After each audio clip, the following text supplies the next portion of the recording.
नाज़रीन, महंगी बिजली और बढ़ती लागत ने पाकिस्तान की टेक्सटाइल इंडस्ट्री को एक बार फिर बहरान के दहाने पर ला खड़ा किया और पाकिस्तान टेक्सटाइल मिल्स एसोसिएशन ने बिजली की बुलंद कीमतों के बायस 150 से ज़ायद टेक्सटाइल मिलें बंद हो चुकी हैं और अब सनतकार कारोबार जारी रखने के काबिल नहीं रहे। अगर हालात ना बदले तो सनतों की चाबियाँ हुकूमत के हवाले कर दी जाएंगी, जबकि हुकूमत से मुतालबा किया गया है कि फौरी तौर पर मौशी एमरजेंसी नाफिज की जाए और नुमाइशी तरक्याती मनसूबों के बजाय रोज़गार बचाने पर तवज्जो दी जाए। अदाद व शुमार पर नज़र डालें तो तस्वीर मज़ीद तशवीशनाक दिखाई देती है। माली साल 2021-22 में पाकिस्तान की टेक्सटाइल एक्सपोर्ट 19.3 अरब डॉलर के रिकॉर्ड स्तर पर थी, मगर इसके बाद मुसलसल कमी का रुझान रहा। माली साल 2022-23 में बरामदात कम होकर 16.51 अरब डॉलर रह गईं, जबकि 2023 और 2024 में मामूली बेहतरी के बावजूद ये सिर्फ 16.65 अरब डॉलर तक पहुंच सकी। अगरचे माली साल 2024-25 में एक्सपोर्ट बढ़कर तकरीबन 17.88 अरब डॉलर हुई, ताहम ये अब भी 2021 और 2022 की सज़ा से कम है। एप्टिमा के मुताबिक हालिया महीनों में मजमूई एक्सपोर्ट्स में तकरीबन 19.5% और टेक्सटाइल में 8% जो है कमी रिकॉर्ड की गई। इसी पर बात करेंगे। हमारे गेस्ट हमें ज्वाइन कर चुके हैं सदर FPCCI फ़ारूक यूसुफ साहब। बहुत शुक्रिया फ़ारूक साहब वक्त देने के लिए। महंगी बिजली और बढ़ती लागत के मौजूदा बहरान में टेक्सटाइल मिल्स को सबसे ज़्यादा किस चीज़ से नुकसान पहुँचा है, और आपके मुताबिक हुकूमत की मौजूदा पॉलिसीज़ की अगर हम बात करें तो सनत को बहरान से बचाने में हुकूमत क्यों नाकाम दिखाई देती है? इस वक्त कितनी टेक्सटाइल मिल्स हैं जो मुकम्मल या जुज़वी तौर पर बंद हो चुके हैं? जी बिस्मिल्लाहिर्रहमानिर्रहीम। देखें जी, इस वक्त मोर देन 150 इंडस्ट्री जो है वो बंद हो चुकी है।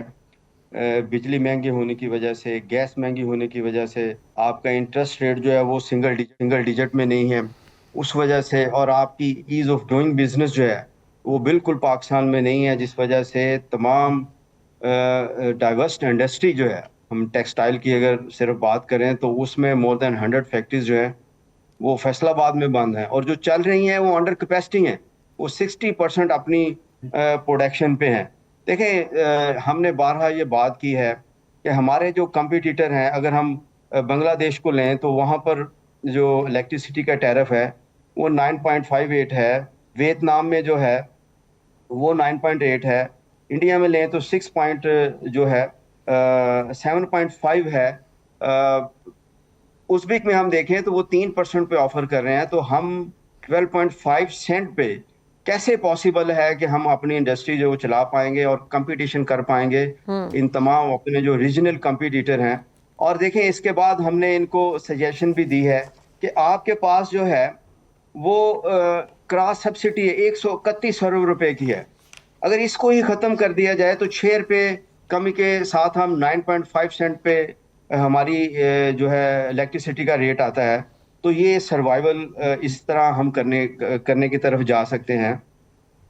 इसी तरह अगर हम गैस को लें तो गैस भी हमारे जो कंपटीटर हैं वो हमसे सस्ते हैं, हम महंगे हैं, उसमें भी हम कंपैरिजन नहीं उनसे कर सकते। अगर हम टैक्स की बात कर लें तो देखें, हमारे पास इस वक्त 55% टैक्स जो है वो लिया जा रहा है, तो हाउ पॉसिबल कि इतने हाई रेट पे आप टैक्स पे करके और फिर जो है कहें कि जी हमारी इंडस्ट्री चले।